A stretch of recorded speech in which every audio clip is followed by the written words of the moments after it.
আমি আপনার সামনে 4টা মেয়ের নাম বলবো। কোনো একজনকে যদি আপনি ধরেন, তাহলে সেই মহিলার চরিত্র, তার সিরাত, এটাকে যদি আজকে জানতে পারেন আর মনে মনে বলেন সে যদি এই চরিত্রকে ধারণ করে এত গুণবতী মহিলা হয়ে থাকতে পারে, তাহলে আমি কেন পারবো না। এই কথাটা আপনাকে ভাবনাতে রাখতে হবে। আর মনে মনে এইটা আপনাকে প্রস্তুতি নিতে হবে, আমিও ওই মহিলার মতো হব। আর সেই সাথে সাথে আপনাকে কয়েকটা বিধিনিষেধের কথাও বলবো। সেই বিধিনিষেধের প্রতি আপনার যেন সমর্থন থাকে যে হ্যাঁ, এটা আল্লাহর ফরমান, কাজে আমি এটাকে মানব, আপনি অমান্য করবেন না। আমি বলি, কোরআন মাজিদে এমন একটি মা বা এমন একটি মেয়ে যার আলোচনা এসেছে এবং যার নামে কোরআন মাজিদের সূরার একটা আয়াত নাযিল হয়েছে। আপনি ভাবতে পারেন তাহলে এ মহিলা কত ভাগ্যবতী। এই মহিলা হচ্ছে মূসা আলাইহিস সালাতু ওয়াস সালামের মা।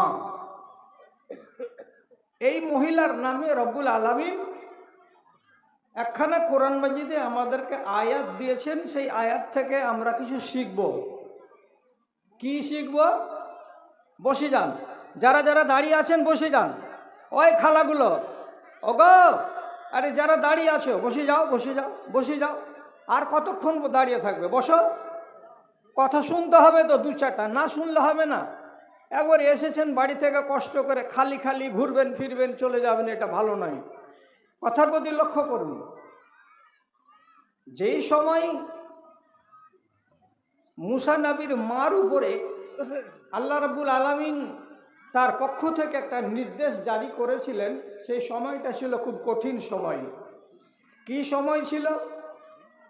যারা গণকদার, যারা মানুষের হাত দেখে, যারা মানুষের রেখা পড়ে কিছু কথা বলতে পারে, এবং যারা আসমানের দিকে দেখে, সিতারা নক্ষত্রের গমনাগমনকে দেখে কিছু ওরা ভবিষ্যৎবাণী করে, এগুলো হচ্ছে শয়তানি কাজ।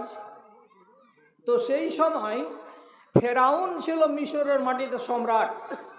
সেই ফেরাউনকে তার গণকদারেরা বলেছিল যে এই বছর আপনার দেশে একটা বেটা ছেলে জন্মগ্রহণ করবে। সেই ছেলেটা বড় হয়ে আপনার রাজত্বকে কেড়ে নেবে, আর আপনি একদম ফাঁকা পড়ে যাবেন, আপনার চেয়ারে বসার ক্ষমতা আর থাকবে না। বাচ্চাটা কিন্তু এই বছরই জন্মিবে। খেয়াল করলেন কথায়? বাচ্চাটা, বেটা ছেলে বাচ্চাটা এই বছরই জন্মিবে, এ কথাটা মাথায় রাখেন। ফেরাউনের মতো মাথা মোটা লোক ও কথাটাকে বিশ্বাস করলো, আর করার পরে আইন জারি করে দিল। কি আইন করলো?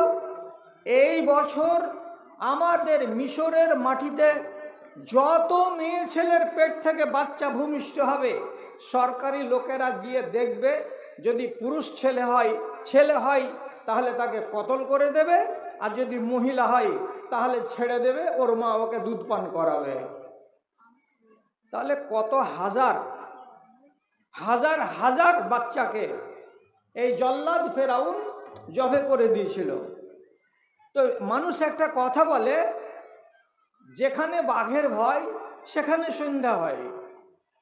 এই বছরই বিপদের বছর নবী মূসা জন্মগ্রহণ করলেন তার মায়ের পেট থেকে। আচ্ছা, এই বাচ্চাটা বাঁচবে কি করে? এবার বাচ্চা কি জীবনে চুপ থাকে? বাচ্চা তো কাঁদবে। বাচ্চা যদি কাঁদে তো বাইরের লোক জানবে, বাইরের লোক যদি জানে তো খবর হয়ে যাবে ফেরাউনের কাছে, ওর লোক এসে তো দেখবে ছেলে না মেয়ে।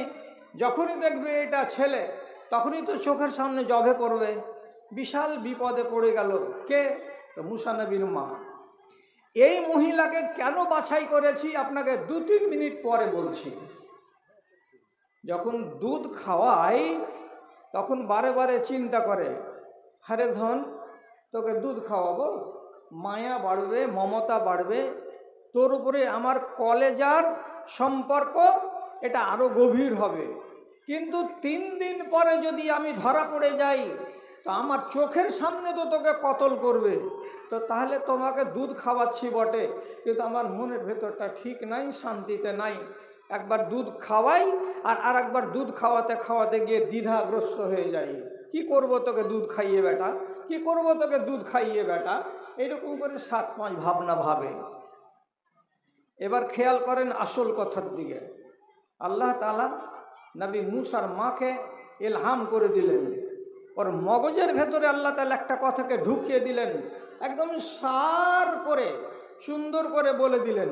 তো কতটি কথা আল্লাহ তাআলা বললেন, এবার আমার দিকে খেয়াল করুন, আয়াতটাকে আমি আপনাদের পড়ে শোনাচ্ছি। আল্লাহ তাআলা বলছেন, ওয়া আওহাইনা ইলা উম্মে মুসা আনিরজিহি, আমি আল্লাহ হুকুম করলাম, ওহী করলাম, ইলহাম করলাম মুসা নবীর মাকে, এই মহিলা দুধ খাওয়াতে 7-5 করিও না, একদম নির্ভীক চিত্তে দুধ খাওয়াও বাচ্চাকে, বাচ্চাটা যেন দুধে কোনো অভাব না হয়।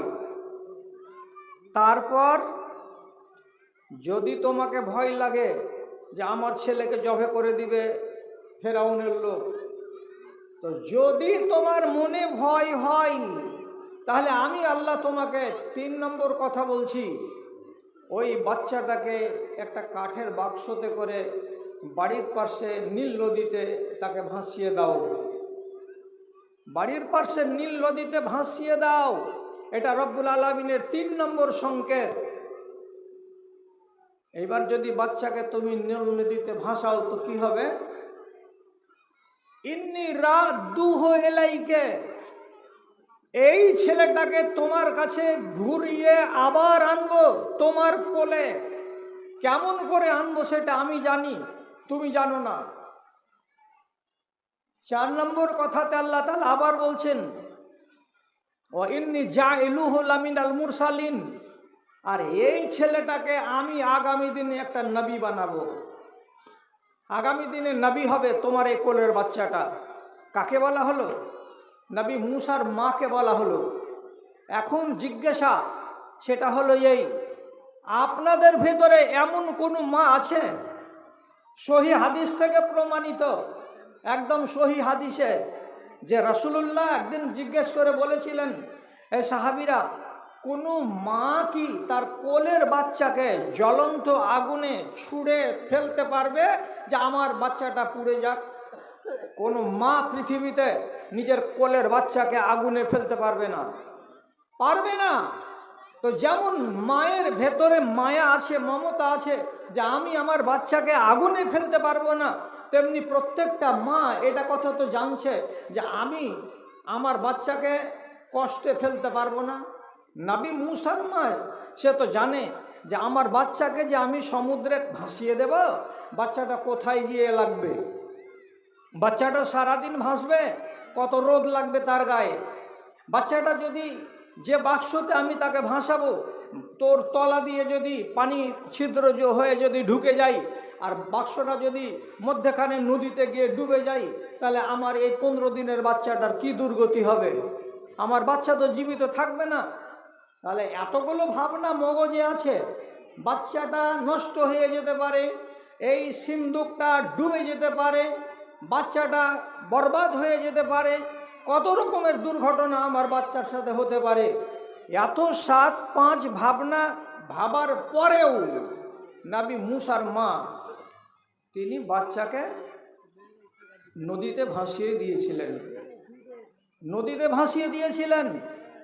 তারপরে আল্লাহ রাব্বুল আলামিন তার নিজের কৌশল কত সুন্দর করলেন, যে এমন কৌশল করলেন, এগুলো কথা আমি লম্বা করে আপনার সামনে বলছি না, যে ঘুরে ফিরে আল্লাহ তাআলা নবী মুসাকে তার মায়ের কাছে ঘুরিয়ে নিয়ে চলে আসলেন। মায়েরই দুধ পান করলো, অর্ডার হয়ে গেল যে এই বাচ্চাকে কতল করা হবে না। কেন হবে না? যেহেতু আসিয়া ফেরাউনের স্ত্রী ছিল, বন্ধা মেয়ে, তার কোলে বাচ্চা ছিল না, তার জন্য সে বলেছিল যে এটাকে আমি বাচ্চা করে নেব, এটাকে আগামী দিনে আমার চোখের সামনে থাকবে, লালিত পালিত হবে, আমি বন্ধা মেয়ে ছেলে, এ বাচ্চাটাকে যদি আমি আগামী দিনে বেটা বলে মেনে নিতে পারি, স্বীকৃতি দিতে পারি, তাহলে আমার স্বাদটা মিটে যাবে। যাই হোক, আল্লাহ রাব্বুল আলামিন নবী মুসাকে তার মায়ের কোলে ফিরিয়ে দিয়েছিলেন এবং ফেরাউনের বাড়িতে থেকে আর মায়ের বাড়িতে থেকে তিনি 40 বছর বয়স যখন হলেন তখন আবার নবী হয়ে গেলেন। নবী হওয়ার পর লড়াই শুরু হলো কার সাথে? ওই ফেরাউনের সাথে। যেই ফেরাউন ভেবেছিল যে আমার রাজত্বকে কেড়ে নিবে কোনো একটা বাচ্চা ছেলে, অতএব হাজার হাজার বাচ্চাকে জবে করেছিল, কিন্তু আল্লাহর কুদরতটা দেখেন যে এই বাচ্চাটা জবে হলো না, বাচ্চাটাও বেঁচে গেল, আবার ফেরাউনের দরবারে মানুষ হওয়ার সুযোগ পেয়ে গেল। এই আয়াতটা থেকে বা এই ঘটনাটা থেকে আপনি কি শিখতে পারলেন? আপনাকে এখানে শিখার মেন যেটা জিনিস ওলামায়ে তাফসীর যেটা করেছেন তা হলো এই, আল্লাহর আদেশকে মানার ব্যাপারে পৃথিবীর প্রত্যেকটা নারীকে নবী মুসার মায়ের মতো অন্তর রাখতে হবে। এটা হলো বড় কথা। কেন বলেছিলেন কে? আল্লাহ। তোমাকে দুধ পান করাতে হবে, অতএব তিনি দুধ পান করাতে শুরু করলেন। তিনি অমান্য করলেন না আল্লাহর কথাকে। আবার আল্লাহ তাআলা বলেছিলেন, ভয় লাগছে নাকি যে আমার ছেলেকে কেটে দেবে? ভয় যদি লাগে তো বাচ্চাকে সিন্ধুকে ভরে ভাসিয়ে দাও। তিনি এ কথাটাও মেনে নিলেন, আমার বাচ্চার তকদিরে যা হবে আমি বাচ্চাকে ভাসিয়ে দেব, কেন যে আমার আল্লাহ বলেছেন। অতএব আমার আল্লাহ বলেছেন এই কথাটাই হলো আপনাদের কাছে উদাহরণ আর আপনাদের কাছে নিদর্শন। আল্লাহর হুকুমের কাছে অন্য কিছু চলে না। রব্বুল আলামিন ওয়াদা রক্ষা করলেন, মায়ের কাছে ছেলেকে ফিরিয়ে দিয়ে দিলেন, এটা পরের কথা। তাহলে এই ঘটনা থেকে শিখলাম যত আল্লাহর হুকুম আছে সমস্ত হুকুমকে আমার মায়ের জাত আপনারাকে মেনে চলতে হবে। যত নবীজির হুকুম আছে সমস্ত হুকুমগুলো আমার মায়ের জাত আপনাদেরকে মেনে চলতে হবে। যদি আপনি না মানেন তো নবী মুসার মা যদি আল্লাহ তাআলার হুকুমকে না মানতেন তাহলে কোন একটা মাঝখানে বিঘট সৃষ্টি হতো এবং নবী মুসার কপালে কি হতো সেটা আল্লাহ তাআলা ভালো জানেন। তো তিনি যখন আল্লাহকে মানতে পেরেছেন, তার কথাকে মানতে পেরেছেন, মানার পরে তিনি এতটাই গুণবতী নারী যে আজ কোরআন মাজিদ পৃথিবীর মাটিতে ঘরে ঘরে আছে আর প্রত্যেকটা ঘরে ঘরে মানুষেরা পড়ে আর পড়তে গিয়ে নবী মুসার মায়ের কথাটাকে আলোচনা করে। তাহলে গুণের কতটা পরিচয় যে নবী মুসার মায়ের আলোচনা আজকে আমরা এখন বাড়িতে বাড়িতে পড়ছি আর জানছি। ঘটনাটা ঘটেছিল কতদিন আগে? তো আমার নবীর নবী হওয়ার আনুমানিক 2300-2400 বছর আগে। এত পুরানা ঘটনা আমরা আজকে পড়ছি আর আজকে জানছি। এটা কিসের গুণ? গুণ এটাই যে নবী মুসার মা আল্লাহ তাআলার হুকুমকে অমান্য করেননি। এবার আমাদের সামনে আল্লাহ তাআলার অনেক হুকুম আছে, সেই হুকুমগুলো আমাকে মানতে হবে। আমাদের সামনে আল্লাহ রাব্বুল আলামিনের দেওয়া অনেকগুলো বিধান আছে, সেই বিধানগুলো আপনাদেরকে মানতে হবে। দুই একটা বিধান না বললে নয়। এর আগের বার আমি অনেক কথা বলেছি, আজকে আপনাদেরকে এমন কয়েকটা বিধানের কথা বলছি, সেই বিধানগুলোর প্রতি একটু কান লাগাবেন। এটা এর আগে আপনাদেরকে আমি বলিনি। তাহলে এই খেয়াল করুন আমার দিকে। আল্লাহ রাব্বুল আলামিন লানত করেছেন কিছু মহিলার উপরে। লানত মানে কি জানেন তো? লানতের মানে হলো যার উপরে আল্লাহর রহমত নাজিল হবে না, যেই নারীর উপরে আল্লাহর রহমত বাদ দিয়ে আল্লাহর জহমত পড়বে, আল্লাহ রাব্বুল আলামিনের গজব পড়বে, যার উপরে আল্লাহ তাআলা নারাজ হয়ে থাকবেন, যে মহিলাকে রব্বুল আলামিন চোখের কোণে দেখতে পছন্দ করবেন না, এটাই হলো আল্লাহর লানত। তো কয়েকটা রমণীর উপরে আল্লাহ রব্বুল আলামিনের লানত নাজিল হবে। তার ভেতরে কে কে আল্লাহ আপনাদেরকে বাঁচায়, আমি শুধু বলছি, আমার কথার দিকে একটু খেয়াল করেন। নবীজি বলছেন লানাল্লাহুল ওয়াসিলাতা ওয়াল মুস্তাওসিলাতা। এর মানে কি? কোনো মেয়ে ছেলে আল্লাহ তাআলা তাকে তার মাথাতে যে চুলটি দিয়েছে সেই চুলের উপরে সন্তুষ্ট নয়। ও মনে মনে বলছে আমার চুলগুলো ছোট, তো ছোট চুল আমাকে ভালো লাগে না, উমুকের চুল বড় বড়। তো বড় চুল হতে গেলে এটা মেয়েদের সৌন্দর্যকে বৃদ্ধি করে, এটা সত্যি কথা। কিন্তু যদি আপনার চুলটা ছোট হয়, ছোটকে আপনি নিজে বড় করার ব্যবস্থা করেন, তাই বলে অন্য ব্যবস্থা করা যাবে না, যেটা আমাদের দেশের মহিলারা করে। কি করে? চুলে চুলে জোড় দেওয়া, চুলে চুলে জোড় দেওয়া। কেমন করে চুলে চুলে জোড় দেওয়া দেয়? এটা হলো মার্কেটে পাওয়া যাচ্ছে পরচুলা, 100 টাকা 150 টাকা বিভিন্ন দামের চুল পাওয়া যাচ্ছে বাজারে। একগুচ্ছা চুলগুলোকে কিনে নিয়ে এসে ওর নিজের ছোট ছোট চুলের সঙ্গে বাজার থেকে কিনে আনা পরচুলাকে এমন করে কৌশলের সঙ্গে যুক্ত করে দিল আর দিয়ে বেনি বানালো। বেনিটা তার একেবারে ঝুলতে ঝুলতে তার পিছন সাইডে একদম নিতম্বের গোড়া পর্যন্ত ঝুলে আছে। আর ও মনে মনে খুব আনন্দ বোধ করছে, আমারও তো চুল বড় বড়, আমিও তো উমুকের সমান চুল রাখি, আমারগুলো ছোট কিসে? তো তাহলে নিজের চুলকে পরের চুল জোড় লাগিয়ে দিয়ে বড় করলাম, আর করে দেখাতে গেলাম যে আমার মাথার চুল বড় বড়। এইটা কাজ আল্লাহ রাব্বুল আলামিনের নবী বলছেন জঘন্য কাজ, এটা ঘৃণিত কাজ। কথা বুঝতে পারছেন আপনারা যে এই কাজটা করা যাবে না? কেন? যারা এটা করবে তার উপরে আল্লাহ রাব্বুল আলামিনের নবী বলছেন ওর উপরে আল্লাহর লানত হবে।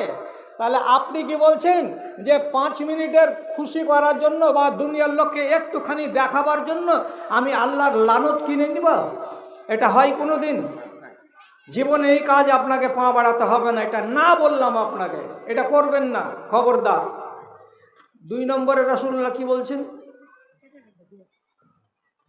একটা তো হলো চুলে চুলে জোড় দেওয়া, তারপরে রাসূলুল্লাহ বলছেন ওয়াল ওয়াসিমাতা ওয়াল মুস্তাওসিমাতা। দুনিয়াতে এমন মেয়ে ছেলে আছে যারা কি করে, আমাদের দেশে নাই আলহামদুলিল্লাহ, হাতে গোদানি দেয়। গোদানি মানে এমন এক ধরনের সূচকে ফুটিয়ে ফুটিয়ে হাতে নকশা বানাই, কপালে নকশা বানাই, গালে নকশা বানাই, এটাকে আমরা গোদানি বলে জানি। আর এই জিনিসটা অত্যন্ত জঘন্য। বর্তমান জমানাতে এটাকে ট্যাটু বলা হয়।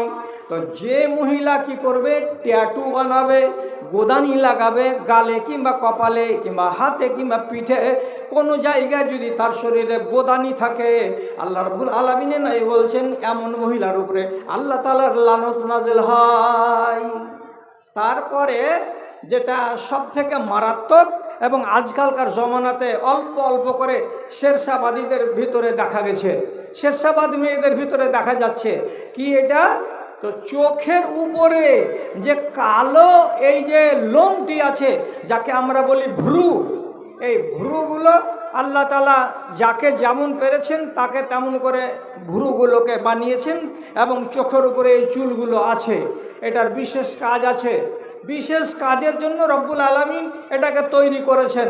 এখন আমাদের দেশের যারা আধুনিক মহিলা তারা করছে কি, বিউটি পার্লারে গিয়ে চুলগুলোকে একটা মেডিসিন লাগিয়ে অথবা হালকা হালকা করে চিমটা দিয়ে বিউটি পার্লারের মহিলারা সমস্ত চুলকে নয়, চুলের কিনারাগুলোকে উপড়ে উপড়ে উপড়ে উপড়ে চোখের উপরের এই ভুরুগুলোকে সরু করে দেয়, পাতলা করে দেয়, একদম আশি করে রাখে, আর বেশি বেশি চুলটিকে তুলে ফেলে দেয়। এটা কেন করলো? তো বলছে চ্যাপটা দেখতে ভালো লাগে না। তো চ্যাপটা দেখতে ভালো লাগে না বলে তুমি গেলে কোথায়? বিউটি পার্লারে। আর বিউটি পার্লারে গিয়ে তুমি ওটাকে পাতলা করে নিয়ে চলে আসলে। চাউলাটা তোমাকে ভালো লাগে না, পাতলাটা ভালো লাগে। এবার তুমি নিজে বলো, চওড়াটা কে করেছিল? তুমি করেছিলে না আল্লাহ তাআলা করেছিলেন? আল্লাহ করেছিলেন।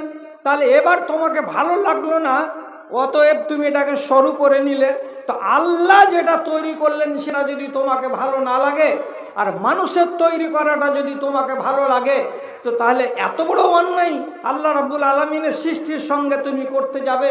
তার জন্য নবীজি বলছেন এর উপর আল্লাহর লানত নাযিল হয়। কথা বুঝা গেল? তাহলে এই জিনিস তিনটা, আরও আছে অনেকগুলো কথা, কিন্তু আমি অত দূর যাচ্ছি না। এই জিনিস থেকে আমাকে আর আপনাকে অত্যন্ত দূরত্ব বজায় রাখতে হবে। আস্তে আস্তে আল্লাহ তাআলা আমাদের মায়েদের উপরে রহম করে। এই রোগটা আপনাদের ভেতরে কেন এলো?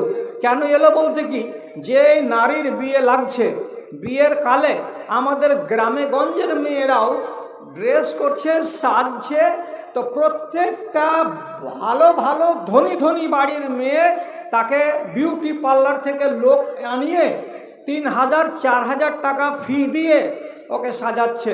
ওকে শ্বশুর বাড়ি পাঠাবার আগে ওর গালে, ওর কপালে, ওর চোখের উপরগুলোতে, কোনোগুলোতে গোল গোল নকশা, কোনোগুলোতে সোনালি, কোনোগুলোতে পিঙ্কি রং, কোনোগুলোতে আর কোনো রং দিয়ে তাকে ঘন্টা 1.5 ঘন্টা ধরে সাজাচ্ছে।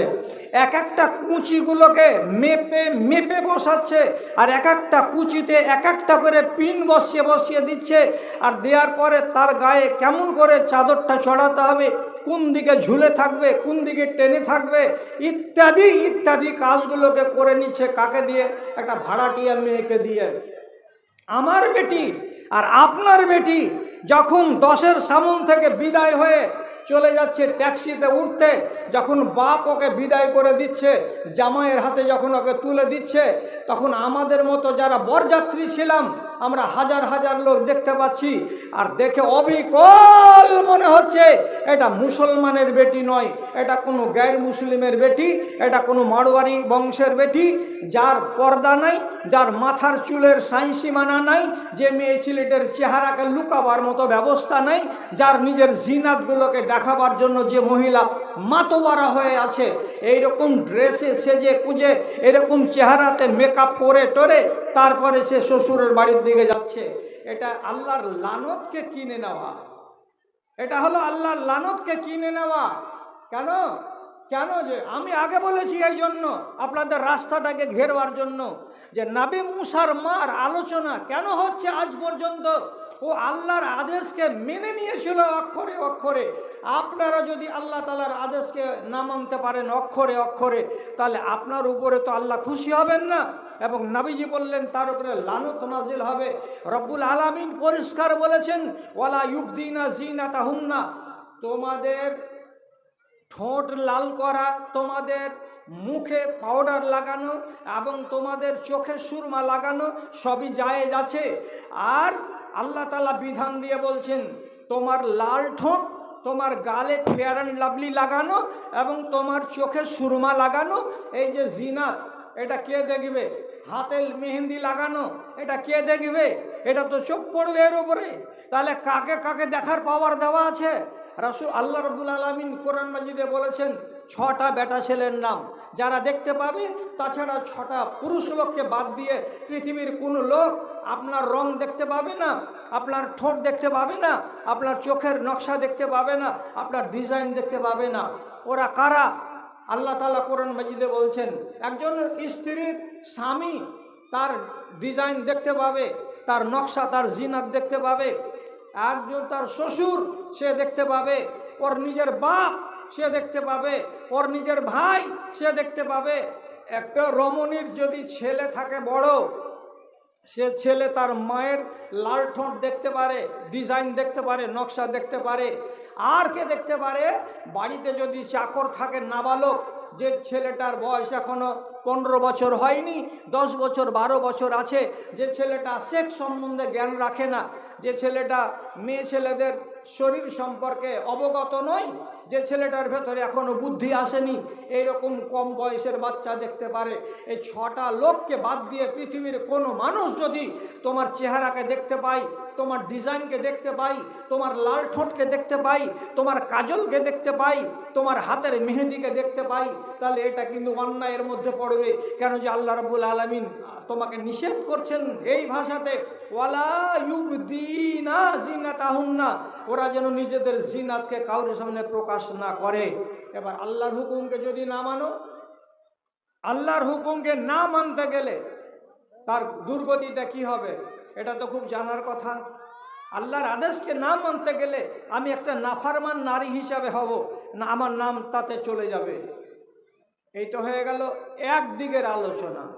আবার আমি বলেছিলাম আজকে যদি ঠিক ঠিক সময় পাই আর সময় গড়াই ওইভাবে তাহলে আপনাদের সামনে বলেছি আমি 4টা মেয়ে ছেলের নাম নিব, 4 জন 4 গুণে গুণান্বিত, 4 জন 4টা গুণে গুণান্বিত। আপনি কোনো একজনের যদি একটা গুণকে ধারণ করতে পারেন তাহলে আপনি নিজেকে বলবেন যে আমি নিজেকে শুধরাতে পারলাম। মায়েরা ভালো করে বুঝেন, একদিন সাহাবীদের ভেতরে এক সাহাবী এসে জিজ্ঞেস করে বলছেন, আইয়ুল মালে খায়রুন নাজতামিউহু, আল্লাহ রসুল কোনটা মাল সবচাইতে মূল্যবান, কোনটা ধন সবচাইতে দামি, কোনটা সম্পদ সবচাইতে বেশি মূল্যের, আপনি আমাদেরকে বলে দেন, আমরা ওই জিনিসটাকে আমাদের কাছে হেফাজত করব, আমাদের কাছে রাখব। কোনটা ধন?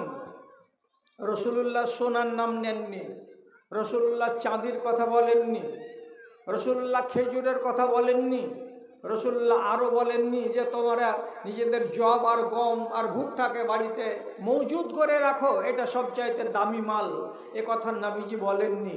নবীজি কি বলেছিলেন? সবচাইতে দামি জিনিস মানুষের কাছে তা কি? 3টা। ভালো করে শুনুন, 3টা। কি কি 3টা?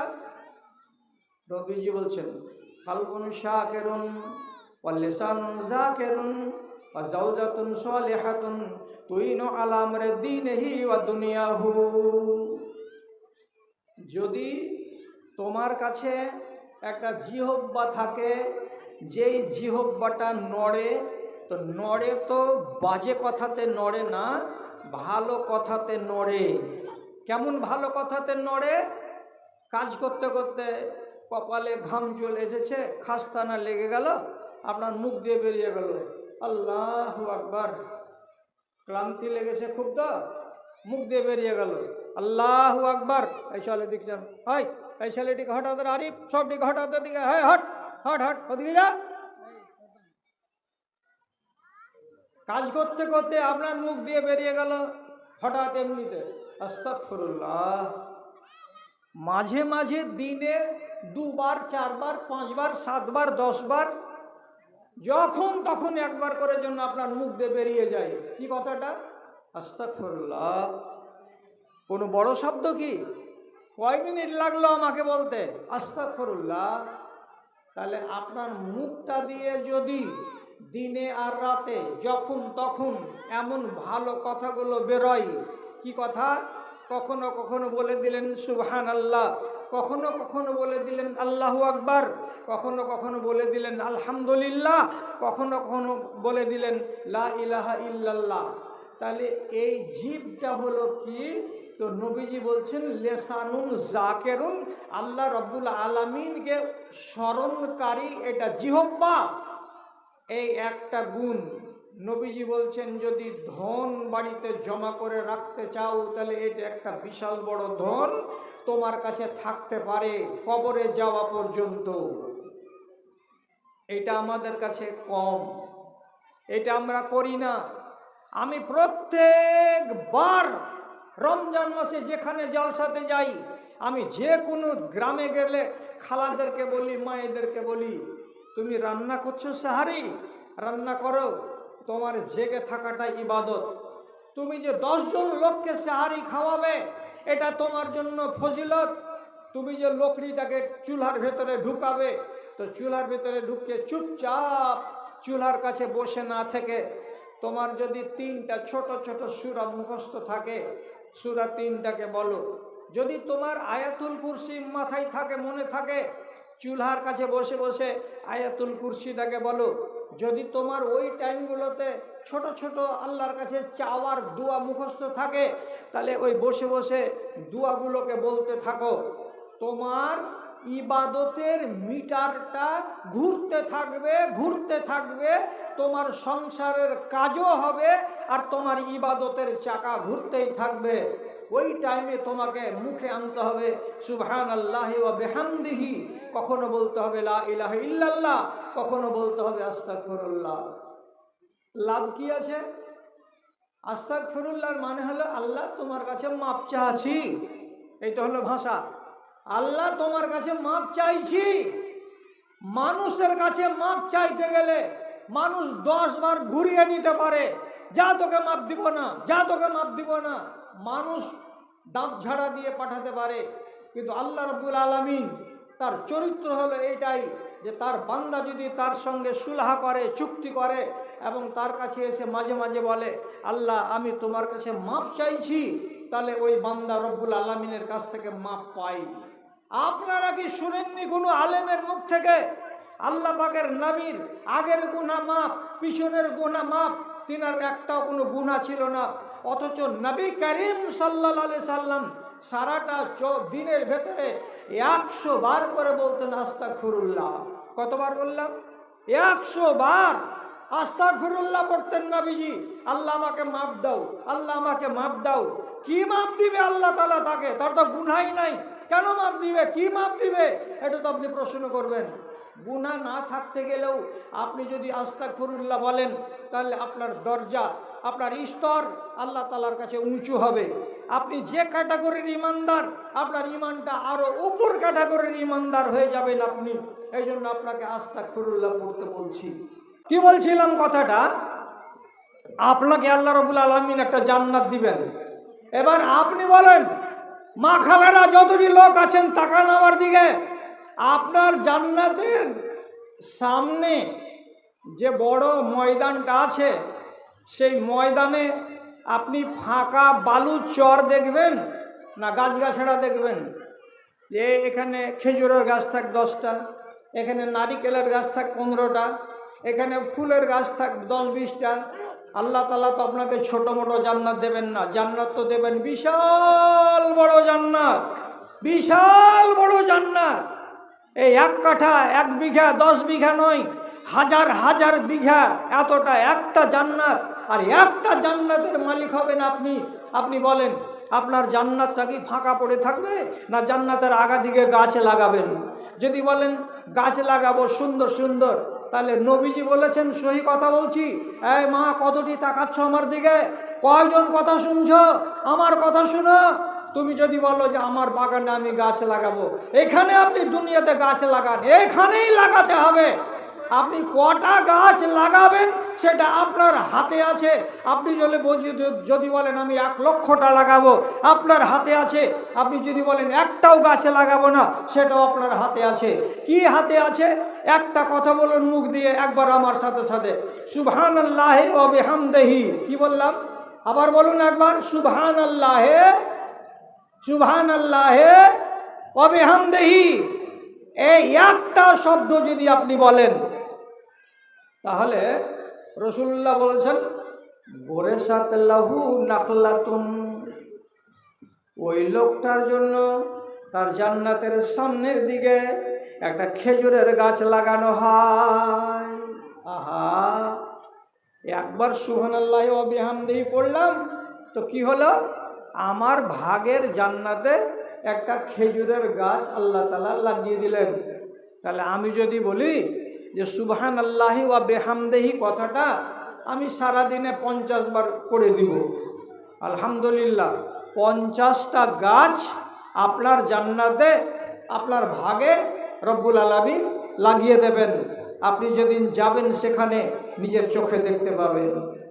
তাহলে এত সুন্দর কথাগুলো, এত সুন্দর ফজিলতের আমলগুলো আপনি আর আমি ভুলে যাচ্ছি কেন?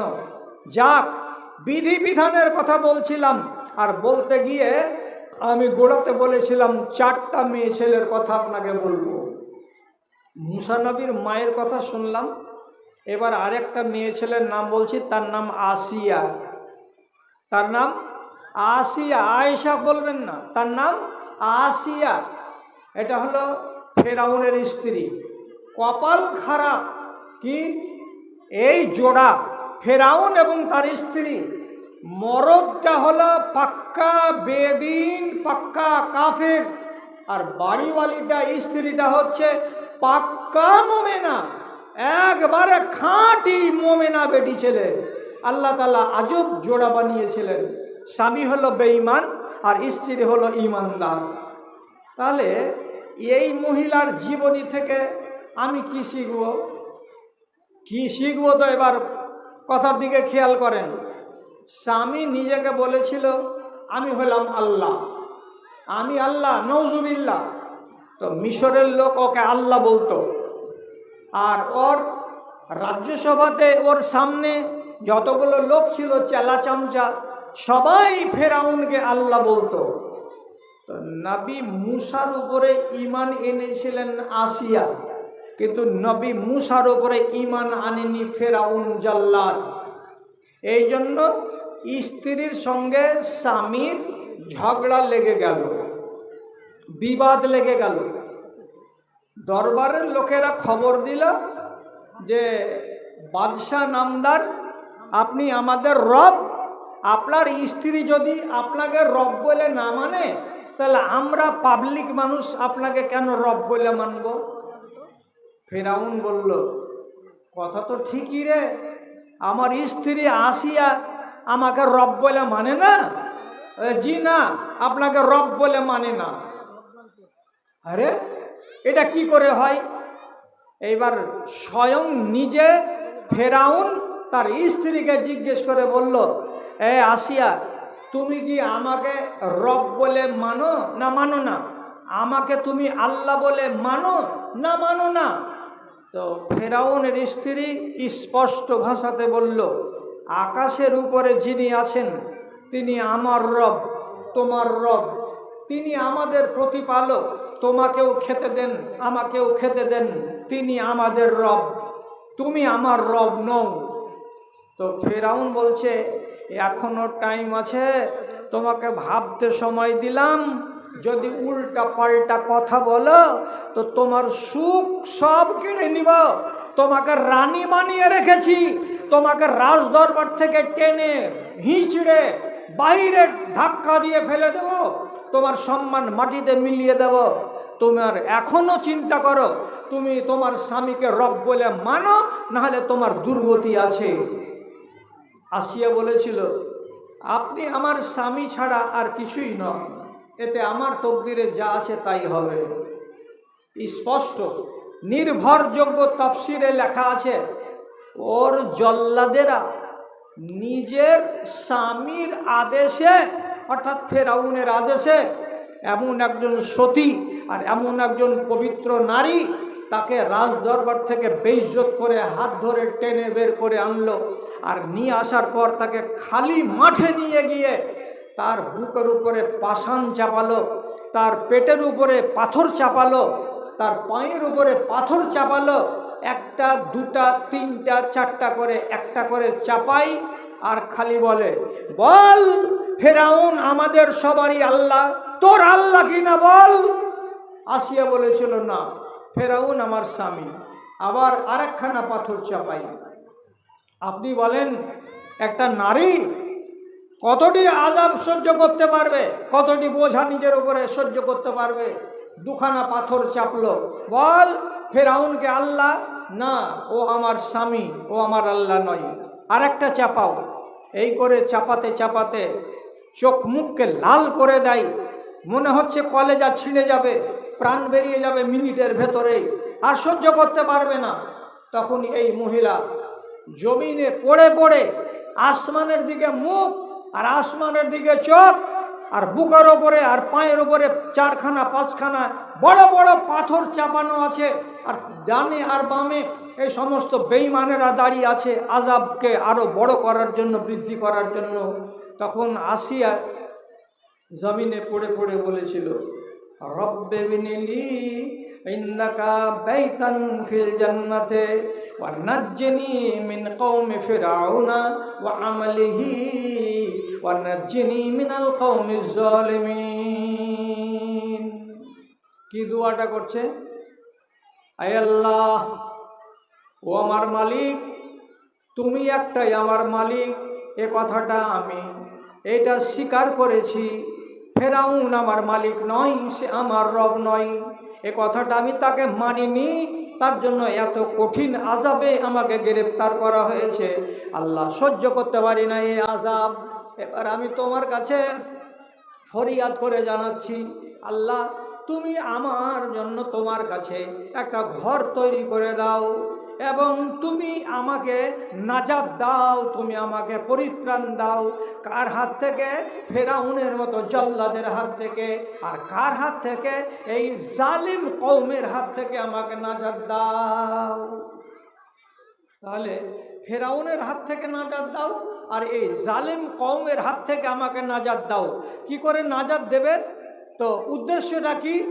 আল্লাহর ফরিস্তারা এসে পাথরটাকে নামিয়ে নিবে আর নিয়ে আসিয়াকে টেনে নিয়ে চলে যাবে, এইরকম করে নাজাত দাও। তিনি এটা কথা বলেননি। উনি গোড়াতে বলেছিলেন কি কথা? তোমার কাছে আমার জন্য একটা ঘর বানাও, আমি তোমার ওই ঘরে চলে যেতে চাই, আর আমাকে নাজাত দাও। এর মানে হলো এই, আমাকে আমার ঈমানের উপরে মরণ দিয়ে দাও। আমি আর সহ্য করতে পারি না এই যন্ত্রণা। আমার বুকের উপরে পাষাণ চাপানো আছে। আমি একটা অবলা নারী, আমি শক্তিশালী নারী নই, আমি একটা দুর্বল প্রকৃতির মানুষ। আর আমার বুকের উপরে এতটি পাথর চাপানো আছে, আমি কি করে সহ্য করতে পারি? এর মানে নাজাত দাও বলতে, আল্লাহ তুমি আমাকে তাড়াতাড়ি মরণ দাও, আমি যেন মরে যাই আর আমার ওই ঘরখানে আমি মরার পরে চলে যাই। তাফসীরের ভিতরে লেখা আছে, ইমাম আবুল ফেদা ইমাদউদ্দিন তিনি লিখেছেন, আল্লাহ রাব্বুল আলামিন ওই টাইমে আসিয়ার জন্য জান্নাতের একটা কামরাকে উঠিয়ে এনে তার চোখের সামনে আসমানের ফাঁকের উপরে ধরেছিলেন। আর ধরে এমনি করে তাকে দেখিয়ে দিয়ে বলেছিলেন, আসিয়া সবর করো, আর 5টা মিনিট তোমার জান যেতে বাকি আছে। আসিয়া একটু ধৈর্য ধরো, এরা যত জুলুম বাড়াবে তত তাড়াতাড়ি তোমার জান বেরিয়ে যাবে। তুমি অধৈর্য হয়েও না। আর 5টা মিনিট, আর 6টা মিনিট, আর 7টা মিনিট সবর করো। তোমার দম বেরিয়ে যেতে গেলে এই যে দেখছো তোমার জান্নাত তোমার সামনে আমরা তুলে ধরেছি। আল্লাহ রাব্বুল আলামিন তাকে তার স্থান দেখিয়ে দিলেন। দেওয়ার পরে কিছুক্ষণের মধ্যেই আসিয়ার মরণ হয়ে গেল। আমার মায়েরা, আমি আসিয়ার জীবনী থেকে এক গালা কথা আছে, এতটি কথা না এনে আমি শেষকার অংশটুকু নিয়েছি। কেন নিয়েছি? এই জন্য নিয়েছি যে আসিয়ার জীবনী থেকে আপনাদেরকে সবুর করা শিখতে হবে। আসিয়ার জীবন থেকে আপনাদেরকে ধৈর্য ধারণ করা শিখতে হবে। আসিয়ার জীবন থেকে স্বামীর পক্ষ থেকে যদি একটুখানি অনাচার, স্বামীর পক্ষ থেকে যদি কোনো রকমের অবিচার আপনার উপরে হয়ে যায়, স্বামী যদি কোনো ভুল ক্রমে আপনাকে গাল দেয়, স্বামী যদি আপনাকে কোনো কারণে আপনাকে মেরে দেয়, স্বামী যদি আপনাকে কোনো কারণে আপনার সাথে খারাপ ব্যবহার করে, তো তাহলে আসিয়ার চাইতেও কি বেশি খারাপ ব্যবহার আপনার সাথে করে আপনার স্বামী? সে যদি সবর করে আর করে আল্লাহ রাব্বুল আলামিনের কাছ থেকে সার্টিফিকেট পেয়ে যায় যে আল্লাহ আমি মরার পরে এই জান্নাত পাবো, আপনিও আপনার স্বামীর পক্ষ থেকে কোনো রকমের কষ্টদায়ক কাজ যদি দেখতে পান, তাহলে আপনাকে সবুর করতে হবে। কেন যে আপনাদের অর্থাৎ নারীদের কাজ হলো সবুর করা। মায়েরা খেয়াল করুন, আপনাদেরকে এই মর্মে একটা হাদিস শুনিয়ে দিচ্ছি, আপনাদের অনেকটা জ্ঞান বৃদ্ধি পাবে। কি হাদিসটা শোনাচ্ছি? হযরতে আসমা রাদিয়াল্লাহু তাআলা আনহুর স্বামী, তার নাম হযরতে জুবায়ের। হযরতে জুবায়ের রাদিয়াল্লাহু তাআলা আনহু ইনি একটু এমন মানুষ ছিলেন যে কথায় কথায় নিজের স্ত্রীগুলোকে মারতেন। তো এক একটা মানুষের থাকে ওই রকম নেচার, হাত চালিয়ে দেয় অল্পতে, লবণ কেনে বেশি দিলি মেরে দিলে এক থাবা পিঠের উপরে। যদি বলে একটা কথা উল্টা যদি হয়ে যায়, সামান্য স্ত্রীটা যদি বলে আমি কি জানি, বারে বারে আমাকে কেন পুছ করছো, দিল একটা গালে পাড়াম করে চড় কষে, তুই জানবি না তো কে জানবে। এরকম একাগুলো স্বামী থাকে রুক্ষা, কথায় কথায় বাড়িওয়ালিকে গাল দেয়, কথায় কথায় বাড়িওয়ালিকে হাত ছেড়ে দেয়, মেরে দেয়। তো যদি এরকম আল্লাহ না করে আপনার কপালে জুটে যায়, তাহলে আপনাকে সবুর করতে হবে, ধৈর্য ধারণ করতে হবে। কেমন করে? ফেরাউনের স্ত্রী আসিয়া যেমন করে করেছিল, 1, 2 নম্বরে এটা আপনাকে হাদিস শিখাচ্ছি। একদিন মেরেছে হযরতে জুবায়ের রাদিয়াল্লাহু তাআলা আনহু স্ত্রী আসমাকে। মায়ের খাওয়ার পরে আসমা রাদিয়াল্লাহু তাআলা আনহুর মন খারাপ, বাড়ি এসেছে। আসার পরে নিজের বাপ আবু বকর সিদ্দিককে বলছে, বাজান আমার ভাতটা ছুটিয়ে দাও তো, আমি আরও আর বাড়ি যাব না, ওর ভাত আমি খাবো না। বলছে কে নেবে বেটি? বলছে যেদিন সেদিন মারে, যেদিন সেদিন মারে, কে ওর মায়ের খেবের লেগে ওখানে থাকবে? পেটে যেটি ভাত পাবো আর তার লেগে ওর রোজ রোজ আমি মায়ের খাবো? আমি মায়ের খেতে পারবো না। তুমি আমাকে একদিকে করে দাও, আমি বাড়ি চলে আসবো, তোমার বাড়িতে থাকবো, ওর বাড়িতে আমি থাকবো না। তাহলে বাপের কাছে এসে অভিযোগ জানাচ্ছে বেটি যে আব্বা তোমার জামাই বাবুর আমি মায়ের খেতে পারবো না। তো বাপ যদি বলে দেয় ঠিকই করেছিস রে মা, ওর বাড়িতে রাখবো না, তোকে তোকে তালাক করিয়ে দিব, যে বাড়ি নিয়ে চলে আসবো, এটা বাপের বুদ্ধিমানের কাজ হবে না। বাপকে বুঝাতে হবে নিজের বেটিকে, বেটি রে বাপের বাড়ি ছেড়ে পরের বাড়ি গেছিস ওটাকে নিজের বাড়ি বানাবার জন্য, তো তোর ভেতরে যদি আল্লাহ এই শক্তি না দিল, তো তোরা নারী জাত সারা পৃথিবীতে কেমন করে পরের বাড়িকে আপন বাড়ি করতে পারলি? তোর মা কেমন করে আমার বাড়িতে আপন হয়ে আছে নিজের বাপের বাড়িকে ছেড়ে? বাপের বাড়ি নারীদের জন্য সুখের আবাস নয়, স্বামীর বাড়িটাই হচ্ছে সুখের আবাস। অতএব তোমাকে একটা কথা বলছি মা, আমার কথাটা ভুলিও না। কি কথা? তো আবু বকর সিদ্দিক বলছেন, কোনো মানুষ যদি মরে যায়, কোনো মানুষ যদি মরে যায়, আর মানুষটা যদি নমাজি হয়, দিনদার হয়, আল্লাহওয়ালা হয়, পরেজগার হয়, তো মরে যাওয়ার পরে তার স্ত্রী তো থেকে গেল। এবার কিয়ামতের দিন এই মেয়ে ছেলেটি স্বামী মরে যাওয়ার পরে অন্য জায়গায় যদি বিবাহ না করে, তো রব্বুল আলামিন তার ওই স্বামীটার সঙ্গে এ দুনিয়ার স্ত্রীটাকে এক জায়গায় জান্নাতে ব্যবস্থা করে দেবেন। কাজে তোমার স্বামী জুবায়ের একটা নেককার মানুষ, তোমার স্বামী জুবায়ের একটা আদর্শ মানুষ, মেরেছে তার জন্য তুমি যদি ভাত ছাড়িয়ে নাও, তাহলে এটা ভালো হবে না বেটি। এর সাথে যদি তুমি থাকো, আর থাকতে থাকতে যদি জুবায়ের মরে যায় আর তোমার অন্য জায়গায় বিবাহ না হয়, তাহলে কিয়ামতের দিন জুবায়েরের সঙ্গে তুমি জান্নাত যেতে পাবে। অতএব সবুর করে নাও, তুমি সবুর করে নাও। বাপ তাসাল্লি দিচ্ছেন কাকে? বেটিকে। তা আমি এদিকে যাচ্ছি না, আমি যাচ্ছি ফেরাউনের স্ত্রী আসিয়ার কাহিনী পড়ে আপনারা কি শিক্ষা নেবেন? তা আমরা শিক্ষা নেব সবুরের, আমরা শিক্ষা নিব ধৈর্যের, আমরা শিক্ষা নিব যে ছোটোখাটো মুসিবত যদি আমাদের উপরে পড়ে, তাহলে সে মুসিবতগুলাকে আমরা আল্লাহর ওয়াস্তে বরদাস্ত করে নেব। যদি মুসিবতে আপনি ধৈর্য ধারণ করতে পারেন, তাহলে আল্লাহ রাব্বুল আলামিন বলেছেন ইন্নাল্লাহা মা'আস সাবিরিন, যারা ধৈর্য ধারণকারী তাদের সাথে আল্লাহ রাব্বুল আলামিন আছেন। এবং সবুরকারী ধৈর্য ধারণকারীদের জন্য আলাদা একটা স্থান, আলাদা একটা মর্যাদা হাদিসে আছে এবং কোরআনে আছে। আমি ওদিকে আর যাচ্ছি না। আর একটা কথা আপনাকে, আরেকটা মায়ের নাম বলছি, মেয়ের নাম বলছি, মহিলার নাম বলছি। এই মহিলার নাম হলো হাজেরা। এই মহিলার নাম হাজেরা, ইব্রাহিম নবীর স্ত্রী। ইব্রাহিম নবীর স্ত্রী, ইসমাইল নবীর মা। একে কেন আনলাম?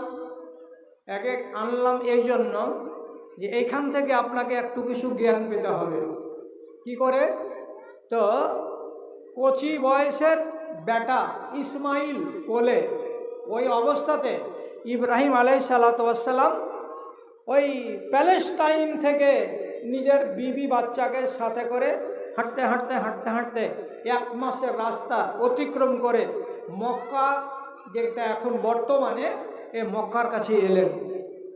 বিবিকে আর কোলের বাচ্চাটাকে রেখে দিয়ে হযরত ইব্রাহিম উল্টা পথে চলে যাচ্ছিলেন। যখন চলে যেতে লাগলেন, তখন হাজেরা বলছে, তো শুনেন, স্ত্রীকে এখানে রেখে দিয়া বাড়ি নাই, খেয়াল করেন, বাড়ি নাই, ঘর নাই, মানুষ নাই, জন নাই, ইন্দারা নাই, টিউবওয়েল নাই, এমন একটা নির্জন জায়গাতে স্ত্রীটাকে আর কোলের বাচ্চাকে রেখে দিয়ে আবার উত্তর দিকে হেঁটে চলে যাচ্ছে। উত্তর দিকে হাঁটতে হাঁটতে যখন মাদ্রাসা পার করে দিয়ে ওই উঁচু মাটিতে পা দিয়েছে, তখন হজরতে হাজেরা বলছে, আল্লাহ জি, এটা কেমন কথা হলো? মরদটা আমাকে এখানে রেখে দিয়ে আর আমার বাচ্চাকে রেখে দিয়ে চলে যাচ্ছে, এটা তো বোঝা যায় না। আওয়াজ মারলেন, কি বলে, ইব্রাহিম কোথায় যাচ্ছ আমাকে এভাবে ফেলে দিয়ে? ইব্রাহিম নবী কোনো জবাব করলেন না। আবার হাঁটতে লাগলো ইব্রাহিম নবী। ফের এই বেটি ছেলে বেচারি ভয় লাগছে যে আমার এখানে ডানে বামে লোক নাই, জোর নাই, বাড়ি নাই, গাড়ি নাই, ঘর নাই, কিচ্ছু নাই, আর আমাকে ফেলে দিয়ে চলে যাচ্ছে। আর একবার আওয়াজ দিল জোর করে, ইব্রাহিম কোথায় যাচ্ছ আমাকে ফেলে দিয়ে? নবী ইব্রাহিম কোনো জবাব দিলেন না। তিনবারের বার হাজেরা বলছে, একই কথা না বলে এবার নতুন কথা বলি। কি নতুন কথা বলি? তখন বলছে, আল্লাহ আমার আগা, ও স্বামী ইব্রাহিম, আমাকে এভাবে নির্জন জায়গাতে ফেলে দিয়ে যে চলে যাচ্ছ, আল্লাহ তোমাকে বলেছে নাকি এরকম করে ফেলে দিয়ে যেতে? আল্লাহ বলেছে নাকি? তখন ইব্রাহিম নবী ওইখান থেকে একদম উঁচু ভিটা থেকে আওয়াজ দিয়ে বলছে, হ্যাঁ বাড়িওয়ালি, আমাকে আল্লাহ তাআলা বলেছেন এইভাবে তোমাকে এখানে ফেলে দিয়ে চলে যেতে। তখন হযরতে হাজেরা বলছেন, ইজান লা ইউজিউন আল্লাহ, যদি আল্লাহ বলে থাকে এই কথাটা, তাহলে আল্লাহ তাআলা আমাকে আর আমার বাচ্চাকে বরবাদ করবে না, আল্লাহ তাআলা আমাকে আর আমার বাচ্চাকে নষ্ট করবেন না, আমরাকে মেরে ফেলবেন না। যদি আল্লাহর হুকুমে তুমি রেখে যাও, তাহলে যাও, তুমি চলে যাও, যেখানে মন সেখানে যাও, আল্লাহ আমাদেরকে দেখবেন, আল্লাহ আমাদের হেফাজত করবেন। আপনি চিন্তা করেন তো, একটা মেয়ে ছেলের বুকে কত সাহস আছে যে আল্লাহ বলেছেন এ কথাটা শোনা মাত্রই চলে যাও তুমি, এখানে যে বাড়ি নাই না থাকুক গা, এখানে যে পানি নাই না থাকুক গা, এখানে যে কোনো লোকজন নাই না থাকুক, আল্লাহ জানবে, আল্লাহ হুকুম করেছে তুমি রেখে দিয়ে চলে যাও, যা ব্যবস্থা হওয়ার আল্লাহ তাআলা ব্যবস্থা করবেন। দেখেন সবরের কি দাম, দেখেন ধৈর্যের কি দাম। আল্লাহ রাব্বুল আলামিনের পক্ষ থেকে হলো সবর করতে বলছি, আপনাকে শিখতে বলছি হাজেরার ঘটনা থেকে। কেন? পরের দিন সকাল 10টার সময় ব্যাগে যতটি খানা পানি ছিল সব শেষ, পানি নাই, পানি কোথায় পাবো? তখন হাজেরা ওইখান থেকে খাড়ো হয়ে দক্ষিণ দিকে তাকিয়ে দেখছে যে একটা ছোট পাহাড়, ওখানে যেয়ে দেখি কোনো লোকজন যদি পাই ডানে বামে, উঁচু জায়গা থেকে এমনি করে তাকাবো, তো সাফা পাহাড়ের উপরে চড়লেন, আর চড়ার পরে ডানে বামে দেখলেন কিছু নাই। তখন বলছেন এদিকে একটা পাহাড় দেখা যাচ্ছে, ওখানে যেয়ে দেখি। তো ওইখানে যাওয়ার বেলা ঢালু পাহাড় থেকে নেমে আবার হাঁটতে হাঁটতে ওই পাহাড়ের উপরে গেলেন, ওখানে কিছু দেখা গেল না। একবার এ পাহাড়, একবার এ পাহাড়, একবার এ পাহাড়, একবার এই পাহাড়, কয় চক্কর দিলেন খালারা? এখানে হাজি মা আছে কেউ? এক একটা হাইজান আছে? যদি হাইজান থাকো তাহলে বলো সাফা মারুয়া পাহাড়ে কয়বার দৌড়াচ্ছিল? কয়বার দৌড়াতে হয়? 7 বার। 7 বার। সাফা গেল, মারোয়া গেল, সাফা এলো, এই গেল, এই গেল, এই গেল, কয়বার? 7 বার। 7 বার দৌড়ার পরে তখন বলছে, আল্লাহ লোকজন পাইনু না, পানিও পাইনু না, তা আমার ছেলেটা কি মরে যাবে নাকি? রোদে ছেলেকে ফেলে রেখেছি বালুর উপরে, আমার ছেলেকে দেখি আমার ছেলের কি হালাত হলো। দৌড়ে আসছেন ইসমাইলের কাছে।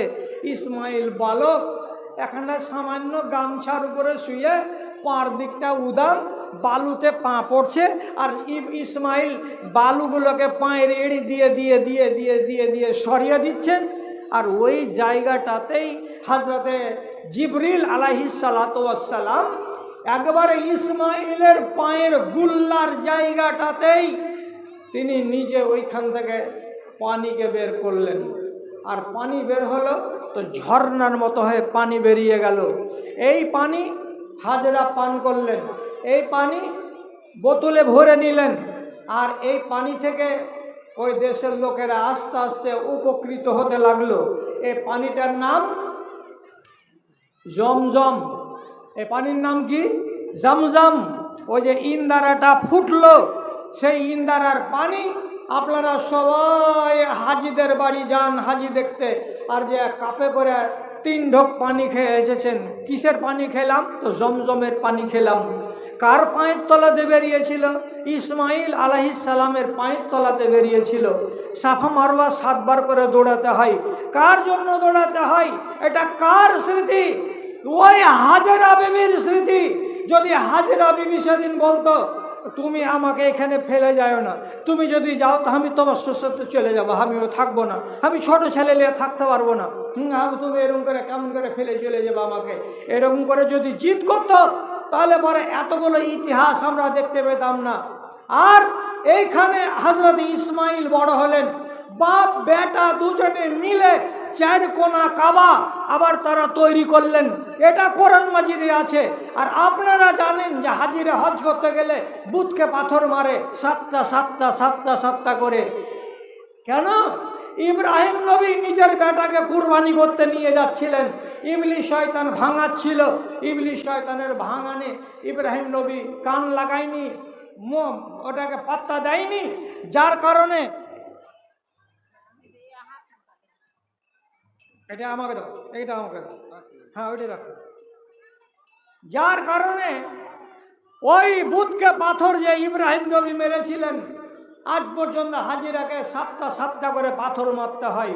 তাহলে আপনারা চিন্তা করেন, মা হাজেরা যদি সবুর না করতেন, মা হাজেরা যদি গলা ফাটিয়ে ফাটিয়ে কাঁদতেন, মা হাজেরা যদি বলতেন তোমার সাথে আমিও চলে যাব, তুমি যে এখানে চলে যাবা, তাহলে পারে আজকে কি আমরা কাবা ঘরকে এরকম আকারে দেখতে পেতাম?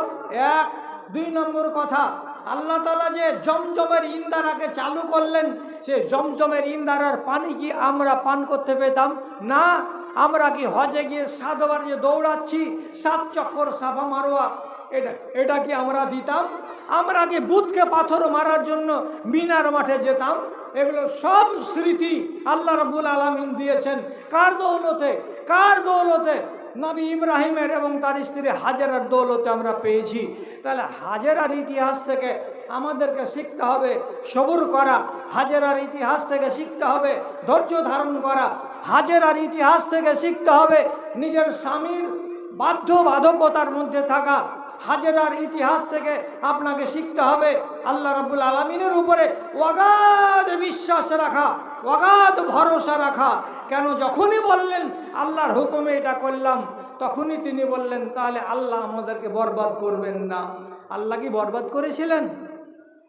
মক্কা আবাদ হয়ে গেল, মানুষজনের বসতি হয়ে গেল, ওইখানে অন্য একটা বংশের লোক এসে যখন বসবাস শুরু করলো, তো ওই জুরহুম বংশের লোকের মেয়ের সঙ্গে নবী ইব্রাহিমের বেটা ইসমাইলের বিয়েও হয়ে গেল, ওইখানে আবার গাঁ হয়ে গেল, ওখানে আবার বসতি হয়ে গেল। তাহলে কিসের ফল এইটা? সবটির ফল হলো এইটাই, স্বামীর কথার উপরে নিজেকে সম্মতি দেয়া, স্বামীর স্থির সিদ্ধান্তের বিরোধিতা বিবির না করা, এবং আল্লাহর ফয়সালার সামনে নিজের মাথাটাকে নত করে দেওয়া। এইগুলো শিক্ষা পেলাম কার কাছ থেকে? তো আমাদের আপনাদের মা হাজেরার জীবনী থেকে। আমার মায়েরা, আমার খালারা, আপনাদের সামনে বেশি ওয়াজ করব না। কেন? 50 যখন হয়ে যাবে আমাদের ঘড়িতে আজান পড়ে যাবে, তো আমাদের সামনে এখন মাত্র আধা ঘন্টা আর টাইম আছে, আর আধা ঘন্টার ভেতরে আমাদের অনেক কাজ বাকি পড়ে আছে। একটা কথা শুধু বলে দিই আর দেওয়ার পরে আপনাদেরকে অন্যদিকে নিয়ে যাই। সেটা হলো এই, নবী করিম সাল্লাল্লাহু আলাইহি সাল্লাম বলেছেন, দুনিয়াতে একটা সংসার, সৌভাগ্যপূর্ণ সংসার, সুখের সংসার কি করে হয়? কি করে হয়? তো আল্লাহ পাকের নবী বলছেন, দুনিয়ার সুখ আছে 4টা জিনিসে। যার কাছে 4টা জিনিস আছে, এই লোকটা মনে করবে আমি সুখী, এই মহিলাটা নিজেকে মনে করবে আমি সুখী। 4খানা জিনিস যার কাছে আছে, সে নিজেকে বলবে আমি ভাগ্যবান, আমি ভাগ্যবান, আমি সুখী ইনসান, আমি দুঃখী ইনসান নই। কি কি 4টা? ও খালারা, গুনবে, কথা চারটাকে গুনবে? মাঝে মাঝে এত খাড়ো কেন আছো গো? মাঝে মাঝে এত খাড়ো কেন গো? বসে যাও, যারা যারা দাঁড়িয়ে আছো বসে যাও, বসে যাও। এক, খেয়াল করো, এক, আপনার কাছে একটা বাড়ি আছে, বাড়িটা কেমন? চওড়া। নিজের জন্য একটা কামরা, আমার স্বামীর জন্য একটা কামরা, একটা মেহমানের জন্য কামরা, একটা বেটা আছে, বেটার জন্য একটা কামরা, একটা ডাইনিং হল আছে, বসে খানাটানি খাওয়া, এক সাইডে পায়খানার ঘর আছে, আর এক সাইডে গোসলখানা আছে। আমাকে আমার বাড়ির ভেতরে কোনো রকমের ঝামেলা পোহাতে হয় না। তো নবীজি হাদিসের ভেতরে কি বলছেন? বাইতুন ওয়াসিউন, একটা চওড়া একটা প্রশস্ত বাড়ি আছে। এক। দুই নম্বর জিনিস নবীজি বলছেন মারকাবুন হানিউন, আপনার কাছে একটা সাওয়ারি আছে। সাওয়ারি একটা উট হতে পারে, সাওয়ারি একটা মোটর সাইকেল হতে পারে, সাওয়ারি একটা বোলেরো কার হতে পারে, সাওয়ারি একটা গরুর গাড়ি হতে পারে। যদি আপনার কাছে একটা গরুর গাড়ি থাকে তো এখানে ওখানে যাওয়ার জন্য আল্লাহ তাআলা আপনাকে ব্যবস্থা দিয়েছেন। দুই। তিন নম্বরে নবীজি বলছেন যে জারুন সালেহুন, আপনার প্রতিবেশী হলো নেক। আপনার প্রতিবেশী আপনাকে জ্বালায় না, আপনার প্রতিবেশী আপনাকে পোড়ায় না, আপনার প্রতিবেশী আপনাকে গাল দেয় না, আপনার প্রতিবেশীর সাথে আপনার ঝগড়া হয় না, দুইজনে আপনারা মিলেমিশে আছেন, মধুর সম্পর্ক আপনার প্রতিবেশীর সাথে। তাহলে তিন হয়ে গেল। চার নম্বরে নবীজি বলছেন জাওজাতুন সালেহাতুন, এই পাকার বাড়িটাতে, যে বাড়িটাতে চারটা কামরা আছে, যে বাড়িটাতে ঝর্ণা আছে, যে বাড়িটাতে টাইলস বসানো আছে, আর যে বাড়ির পার্শ্বে ভালো সুন্দর পড়োশি আছে, আর বাড়িতে মারুতি কার আছে, ওই বাড়িতে একটা স্ত্রী আছে, স্ত্রীটা হলো সলে, স্ত্রীটা হলো নেক। তাহলে পারে এই চারখানা জিনিস হলো সুখের পরিচিতি বহন করা। অতএব আমার মায়েরা নিজের ব্যবহারটাকে এমনি বানান যে আপনাকে পাওয়ার পরে আপনার স্বামী যেন বলে যে আমার সংসারটা সুখের, আমার জীবনটা সুখের। আপনি এমনটা স্ত্রী যদি হয়ে যান যে তিনখানা নিয়ামত আছে কিন্তু স্ত্রীর ব্যবহার ভালো নয়, তাহলে আপনার সংসারটা আগুন লাগা সংসার হয়ে গেল। অতএব আমার মায়েদের, আমার বোনেদেরকে একটা আদর্শ নারী হতে হবে, একটা আদর্শ মা হতে হবে, একটা আদর্শ বোন হতে হবে। তাহলে একটা পুরুষ লোকের সংসার হবে শান্তির এবং একটা পুরুষ লোকের জীবনটা হবে সুখের। আল্লাহ তাআলা আপনাদেরকে যেন তৌফিক দেয়।